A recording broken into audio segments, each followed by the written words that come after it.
क्या मैं अपनी बीवी और उसके परिवार के खिलाफ केस दर्ज करा सकता हूँ अगर मेरी बीवी ने फॉल्स दहेज का केस मेरे और मेरे परिवार के ऊपर दर्ज कराया हो? अगर आप लोगों की इस तरह की कोई प्रॉब्लम है तो ये वीडियो आप लोगों के लिए है। नमस्कार, स्वागत है आप सबका मेरे YouTube चैनल में। मैं हूं आपके साथ एडवोकेट अनीता वर्मा। आपके ऊपर अगर फॉल्स डॉरी का केस और आपके परिवार के ऊपर दर्ज हो जाता है तो आपको सबसे पहले दो चीज करनी है। पहली चीज, आप एंटीसिपेटरी बेल कोर्ट में अप्लाई करें। कोर्ट को बताएं कि ये जो केस रजिस्टर्ड हुआ है मेरे और मेरे परिवार के अगेंस्ट, ये मेरी वाइफ और उसके परिवार की क्रिमिनल कॉन्स्पिरेसी है। हमने ना तो कोई दहेज मांगा है और ना ही हमने इनके साथ कोई मारपीट की है और हम पुलिस की इन्वेस्टिगेशन ज्वाइन करने के लिए तैयार हैं। जब आपको एंटीसिपेटरी बेल मिल जाए तब आप इन्वेस्टिगेशन ज्वाइन करें। इस केस में होगा कि आईओ साहब आपको बुलाएंगे इन्वेस्टिगेशन ज्वाइन करने के लिए।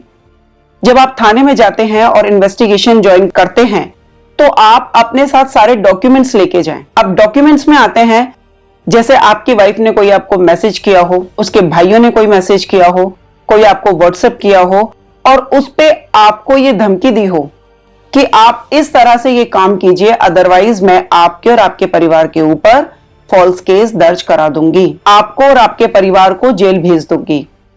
तो ये डॉक्यूमेंट्स हुए। जब आप आईओ साहब के सामने जाएंगे थाने के अंदर, सारे आप डॉक्यूमेंट्स लेके जाएं और उनको सारी चीज बताएं। आप इनफैक्ट एक पेपर पे सारी चीज लिख के लेके जाएं। उनको बोलें कि ये जो केस मेरे ऊपर हुआ है ये बिल्कुल फॉल्स केस है। ना तो मेरे परिवार ने दहेज मांगा है, ना मैंने मांगा है, ना ही इनका हमने कोई टॉर्चर किया है, ना ही इनके साथ कोई मारपीट हुई है। अब मान लीजिए आईओ साहब बोलते हैं कि ये डॉक्यूमेंट्स मैं नहीं ले सकता, तो अब क्या करें? इस केस में अगर आईओ साहब आपको मना करते हैं कि डॉक्यूमेंट मैं नहीं ले सकता, तो आप उनकी कंप्लेंट करें उनके सीनियर ऑफिसर्स को।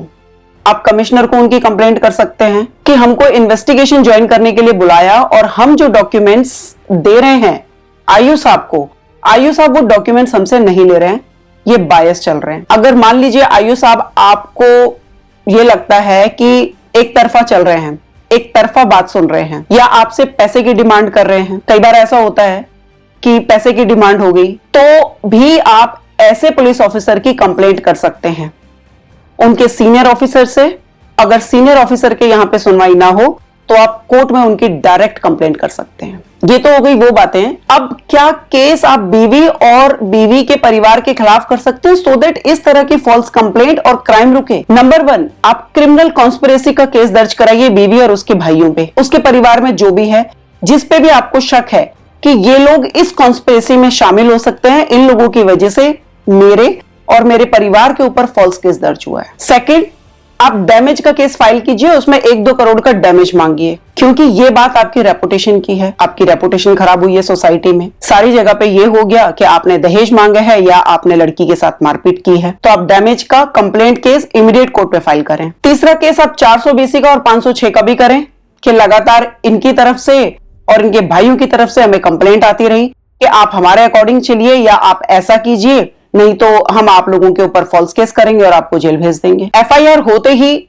आप लीगल नोटिस इशू करें अपनी वाइफ को और उसके भाइयों को, उसके परिवार में जो भी है, जिस पे भी आपको शक है कि ये लोग हमारे फॉल्स केस में इन्वॉल्व हैं। अगर उसकी फैमिली में कोई भी गवर्नमेंट सर्वेंट है, गवर्नमेंट जॉब करता है, वहां पे आप उनकी शिकायत कराएं कि आपका इस तरह से ये लोग टॉर्चर कर रहे हैं, हरासमेंट कर रहे हैं फॉल्स केस करा के। तो ये थी कुछ लीगल जानकारी जिसके लिए मैंने ये वीडियो आप लोगों के लिए बनाया। आप लोग इस जानकारी को यूज करें। अगर किसी का इससे रिलेटेड केस है जो अपनी बीवी के फॉल्स केस से और पुलिस के टॉर्चर से परेशान है कि पुलिस एक तरफा चल रही है, बात नहीं सुन रही है, क्योंकि जब तक आप एक्शन में नहीं आएंगे इस तरह के फॉल्स केस होते रहेंगे। तो ना तो क्राइम करें और ना ही क्राइम सहें। मैं नेक्स्ट वीडियो में फिर आप लोगों से मिलूंगी कुछ नई लीगल जानकारी के साथ। तब तक आप भी लोगों की हेल्प करें, इस वीडियो को शेयर करें। तब तक के लिए नमस्कार।